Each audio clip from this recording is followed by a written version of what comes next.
Galactifrac, le podcast francophone dédié à Battlestar Galactica.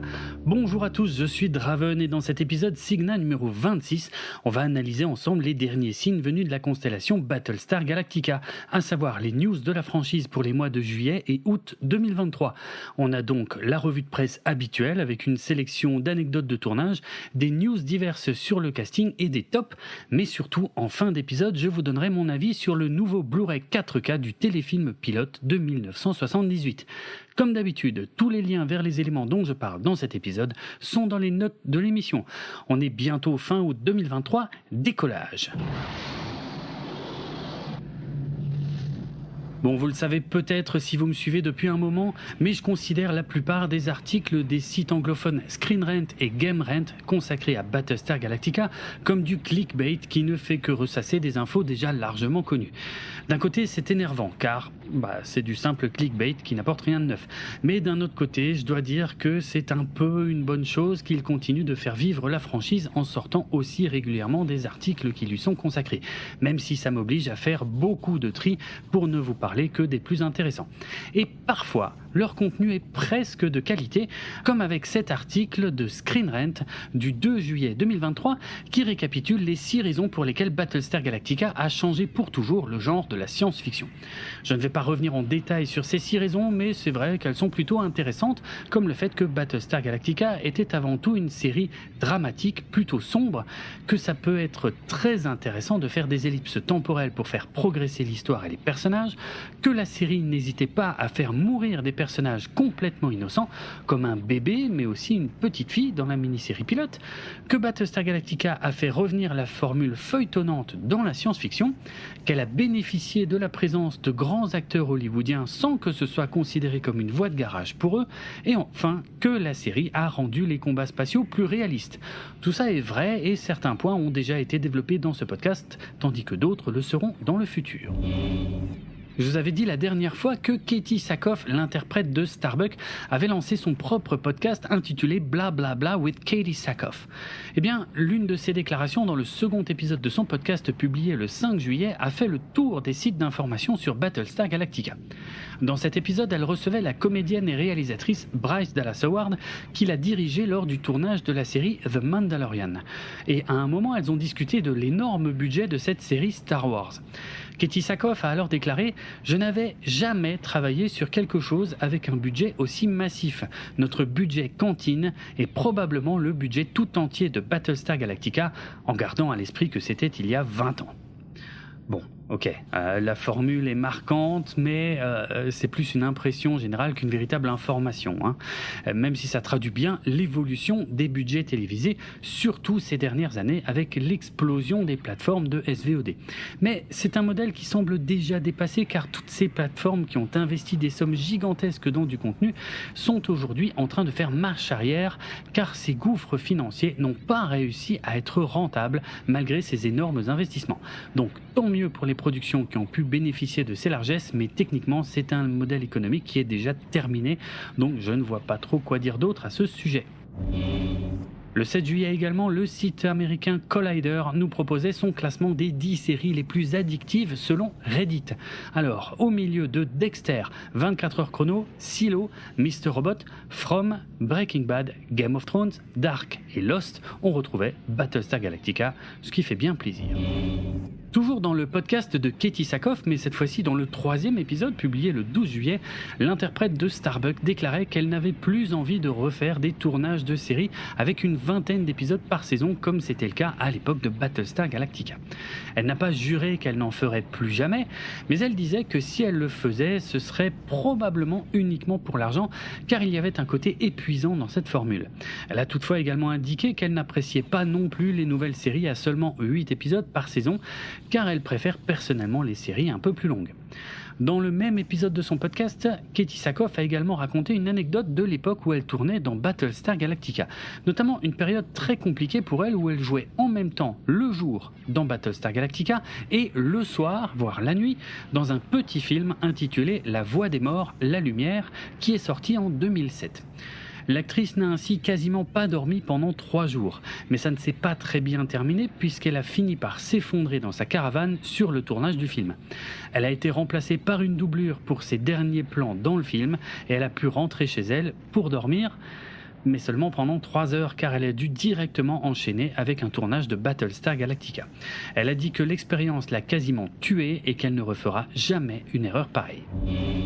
Je ne parle pas souvent des interprètes de la série originale de 1978, mais un article du site du célèbre magazine économique Forbes a récemment remis en lumière l'une des interprètes les plus iconiques de la première série Battlestar Galactica.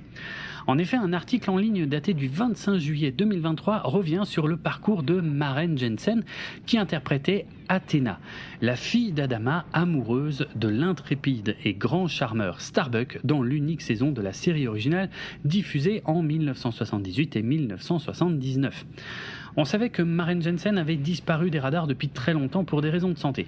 Mais cet article nous donne des détails sur ce qui a changé sa vie et sur ce qu'elle est devenue depuis tout ce temps, car sa vie professionnelle est loin de s'être arrêtée, même si elle a continué loin des caméras et des appareils photo. Dans l'article, l'ancienne interprète d'Athéna raconte qu'après avoir contracté le virus d'Epstein-Barr à la fin des années 70 ou au début des années 80, ce qu'on savait déjà, il lui a fallu 2 ans pour être officiellement diagnostiquée d'une encéphalomyélite myalgique, également appelée syndrome de fatigue chronique, car cette maladie était encore peu connue au début des années 80. Le syndrome de fatigue chronique provoque entre autres des malaises suite à n'importe quel effort physique ou cognitif. Mais lorsque Maren Jensen expliquait cela dans les hôpitaux réputés au début des années 80, on lui conseillait simplement de faire de l'exercice pour s'entretenir ou on lui répondait qu'elle faisait sûrement une dépression. Ce n'est que vers la fin des années 80, soit 10 ans après l'annulation de Battlestar Galactica, que la jeune femme a réussi à revenir au sommet de sa forme grâce à divers traitements. Elle avait alors le sentiment que sa carrière, qui commençait tout juste à décoller 10 ans plus tôt, lui avait été volée par la maladie. Elle a alors pris la décision de devenir sa propre patronne pour pouvoir mieux contrôler ses horaires et son rythme de travail, même si elle avoue aujourd'hui que c'est ironique, car quand on est son propre patron, on travaille souvent bien plus que quand on est employé. C'est aussi à partir de là qu'elle s'est imposée un rythme de vie bien précis avec un régime alimentaire particulièrement adapté, un rythme de sommeil précis, des exercices physiques bien adaptés et tout un tas de conseils du quotidien comme le fait de s'exposer le plus possible à la lumière du soleil sans porter de lunettes de soleil. L'ex-actrice explique que ce qui l'a aidée est le fait de ne pas être trop pressée ainsi que l'envie régulière de se dépasser et de sortir de sa zone de confort. L'article n'entre pas davantage dans les détails, mais on sait que Maren Jensen a cofondé la compagnie de cosmétiques Stila en 1993 aux côtés de la célèbre maquilleuse Janine Lobel et que la marque Stila a été l'une des marques américaines de cosmétiques les plus populaires des années 90 jusqu'à ce qu'elle soit revendue au groupe Estée Lauder en 1999. Aujourd'hui, la marque Stila existe toujours, même si elle a changé de propriétaire dans les années 2000, et l'article de Forbes n'en dit pas plus sur les activités de Maren Jensen à l'heure actuelle. Le 7 août, Suzanne Hogan a publié quelques nouvelles de son mari Michael sur la page de la levée de fonds en ligne qui lui est consacrée. Suzanne a eu l'occasion de jouer dans une pièce de théâtre à Vancouver pendant 2 mois et elle avoue que cela lui a fait beaucoup de bien de sortir un peu de son rôle auprès de sa fille et de son mari afin de revenir rebooster auprès d'eux. L'ancien interprète du colonel Tai a fait de beaux progrès avec sa physiothérapie. Il est désormais capable de se tenir 6 minutes sur sa jambe droite tandis qu'il retrouve doucement quelques sensations dans sa jambe gauche. Il porte également des attelles aux jambes pour entraîner son corps à se réaligner lorsqu'il se tient debout. Comme indiqué précédemment, Michael rassemble aussi des anecdotes qui serviront soit pour un one-man show, soit pour le documentaire tourné par l'un de leurs amis. La santé de leur fille Jenny s'est en revanche dégradée ces derniers temps et elle a dû être hospitalisée. Et pour terminer, Suzanne précise qu'avec la grève actuelle des scénaristes et acteurs, elle ne peut plus travailler, même au Canada. Elle termine son message en adressant une nouvelle fois ses remerciements à toutes celles et ceux qui continuent de donner de l'argent pour financer les soins de sa famille. Je vais maintenant vous dire un mot de Doug Drexler. C'est un nom plutôt connu chez les fans américains de Star Trek, mais j'imagine qu'il n'est pas aussi célèbre par chez nous, donc je vais vous le présenter en quelques mots. Âgé aujourd'hui de 70 ans, Doug Drexler a commencé sa carrière de technicien en étant maquilleur dans les années 80, notamment sur quelques films comme Amityville 3, Poltergeist 3 ou Dick Tracy. Il a d'ailleurs gagné entre autres un Oscar des meilleurs maquillages pour son travail sur le film Dick Tracy. Mais en tant que fan de Star Trek, son rêve était de travailler sur sa franchise préférée. Donc, au début des années 90, il a fait quelque chose de très inhabituel pour un technicien oscarisé.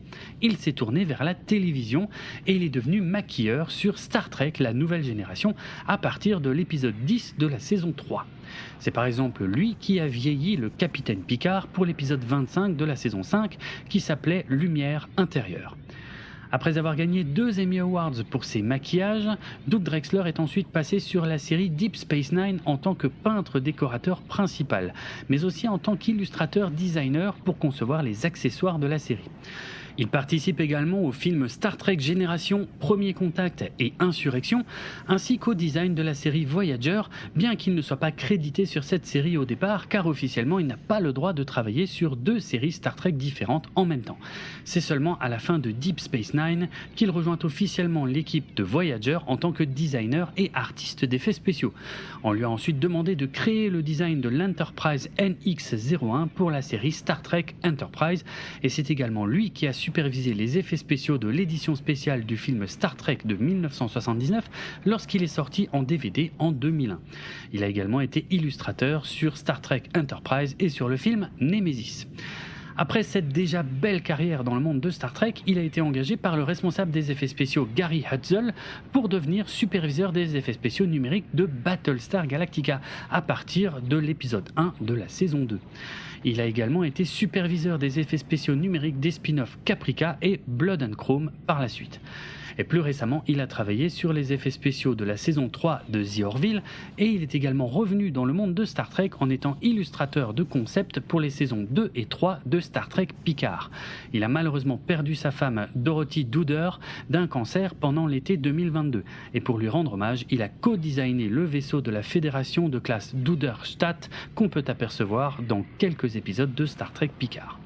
Voilà, toute cette longue introduction de Doug Drexler, que je vous invite fortement à suivre sur Facebook, car il poste très régulièrement des photos et vidéos souvenirs des séries sur lesquelles il a travaillé, c'était juste pour vous dire que le 13 août 2023, il a publié sur Vimeo une vidéo de près de 11 minutes qui revient sur son travail pour le téléfilm Battlestar Galactica Blood and Chrome, qu'il considère comme le sommet de sa carrière dans les effets spéciaux, vu que le tournage s'est effectué intégralement sur fond vert, sans décor réel, ce qui était encore un sacré challenge technique à l'époque, surtout à la télévision.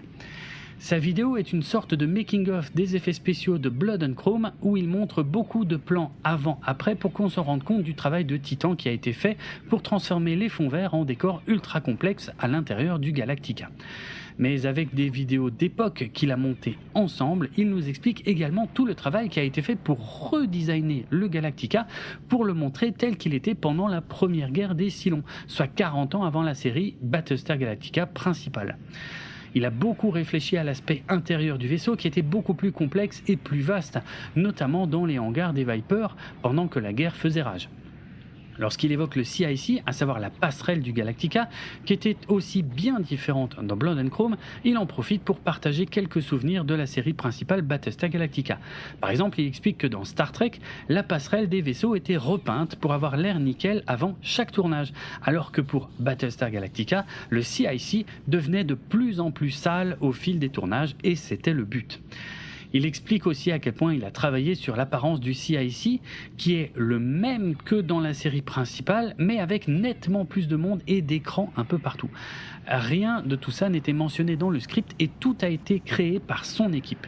Donc voilà, je vous recommande vraiment le visionnage de cette petite vidéo sur les effets spéciaux de Blood and Chrome, car on sent la passion de Doug Drexler et le sens du détail qu'il avait quand il a conçu ses décors pour qu'ils soient réalistes et fonctionnels. Le 5 août, un article du site francophone Seriously expliquait que Tom Ellis, la star de la série Lucifer, craquait complètement sur Tricia Helfer dans le rôle de numéro 6 quand il était jeune et qu'il regardait Battlestar Galactica. Il n'imaginait pas que des années plus tard, celle-ci rejoindrait sa série pour interpréter sa mère dans Lucifer. Voilà.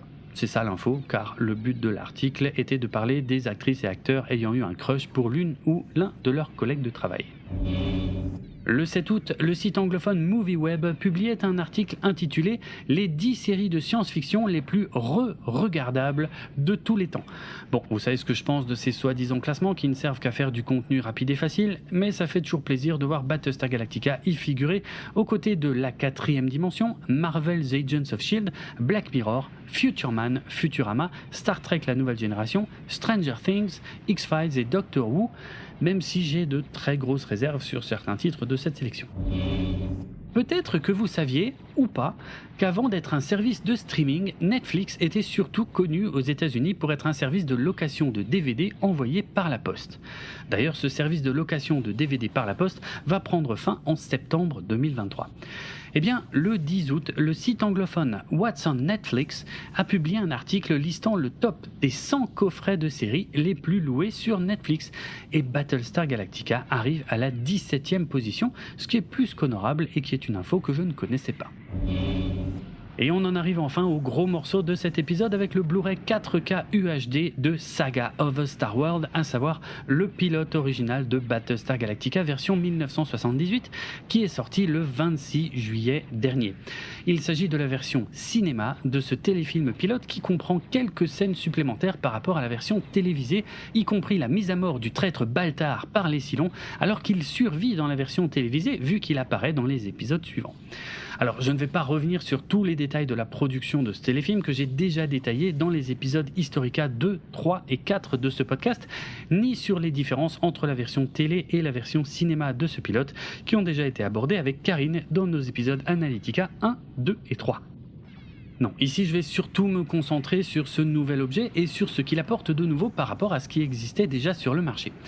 Je l'ai déjà dit, en Europe, ce nouveau Steelbook 4K possède un dessin explosif en guise de jaquette que je trouve plutôt joli. Bon, tout le monde n'est pas forcément de cet avis, mais les goûts et les couleurs, ça ne se discute pas, donc admettons. De toute façon, ce n'est pas ça le plus important. Extérieurement, l'objet en lui-même est plutôt sympa, même s'il n'y a pas grand-chose à en dire vu qu'il s'agit d'un simple Steelbook de couleur claire avec des visuels de belle qualité. Passons sur le feuillet scotché à l'arrière du Steelbook qui prétend que la qualité est 4 fois meilleure qu'en haute définition, ce qui est faux puisque comme je vous l'ai déjà expliqué, la résolution en 4K est seulement 2 fois meilleure que le Blu-ray standard et le nom 4K n'est utilisé que pour des raisons marketing.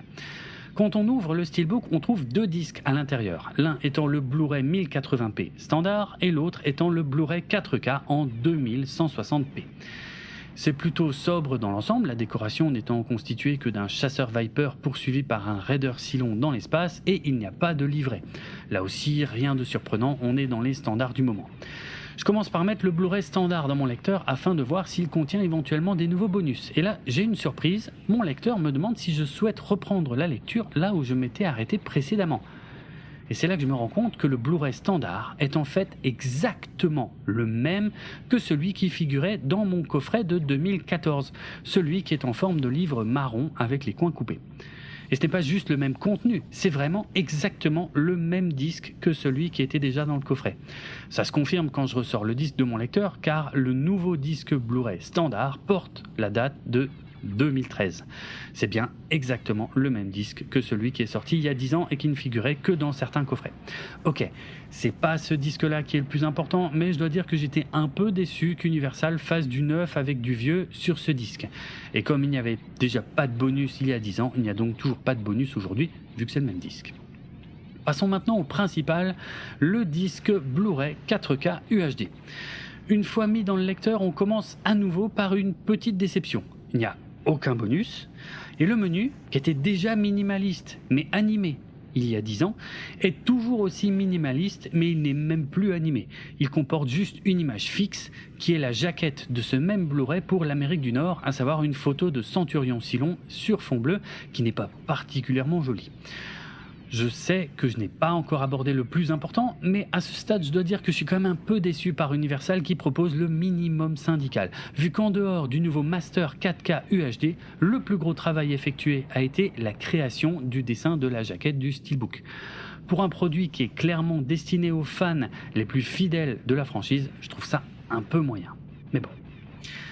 Qu'en est-il du nouveau transfert 4K alors ? Eh bien, pour répondre à cette question, je vais m'appuyer sur l'excellent test très complet qui a été publié le 28 juillet sur le site francophone HD Numérique. Et en gros, même si la précédente version 1080p était déjà un énorme progrès visuel par rapport à la version DVD, ce nouveau transfert 4K est une nouvelle étape pour voir ce téléfilm dans les meilleures conditions. Le cadrage est quasiment le même, il n'y a pas de perte notable sur les côtés. L'image est visiblement plus fine et les couleurs sont nettement plus vives, notamment dans les scènes les plus sombres, grâce à la technologie HDR10. Les effets spéciaux dans l'espace ne sont en revanche pas les mieux servis par l'ultra haute définition, car certains passages sont moins fins que le reste en raison des technologies utilisées à l'époque. Rappelons que déjà en 1978, le responsable des effets spéciaux John Dykstra n'était pas très content que ce pilote soit projeté au cinéma, vu que ces effets spéciaux avaient été conçus pour le petit écran et que la télévision de l'époque était à des années-lumière des standards actuels en termes de haute définition. Donc pour résumer, John Dykstra avait raison et c'est d'autant plus flagrant 45 ans plus tard. Le seul moyen de rattraper ces effets spéciaux serait de les retravailler entièrement et cela coûterait beaucoup d'argent. Je doute qu'Universal soit très enclin à le faire, même si je sais qu'ils ont déjà songé à refaire tous les effets spéciaux de la série originale dans le passé, car ce coût très élevé reste encore aujourd'hui très difficile à rentabiliser vu que les marchés de la haute définition et de l'ultra haute définition sont toujours minoritaires par rapport aux ventes de DVD, et que les investissements lourds dans les plateformes de streaming appartiennent désormais au passé. Mais quoi qu'il en soit, ça reste du beau travail dans l'ensemble et probablement le meilleur résultat qu'on puisse obtenir aujourd'hui sans retravailler spécifiquement les effets spéciaux. Le son en revanche est identique à l'édition précédente puisqu'on reste sur du DTS 2.1 en VO et du DTS 2.0 en VF. Il n'y a absolument aucune différence avec l'édition d'il y a 10 ans, ce qui pourra décevoir ceux qui attendaient du 5.1 pour la VO. Je vous invite vraiment à consulter le test écrit du site HD Numérique, mais aussi à regarder leurs vidéos comparatives avant-après sur YouTube, qui vous aidera à mieux visualiser la netteté de l'image et la brillance des nouvelles couleurs. En conclusion, je conseille ce nouveau Steelbook 4K avant tout aux fans hardcore et complétistes de la série originale équipés d'un téléviseur et d'un lecteur 4K UHD.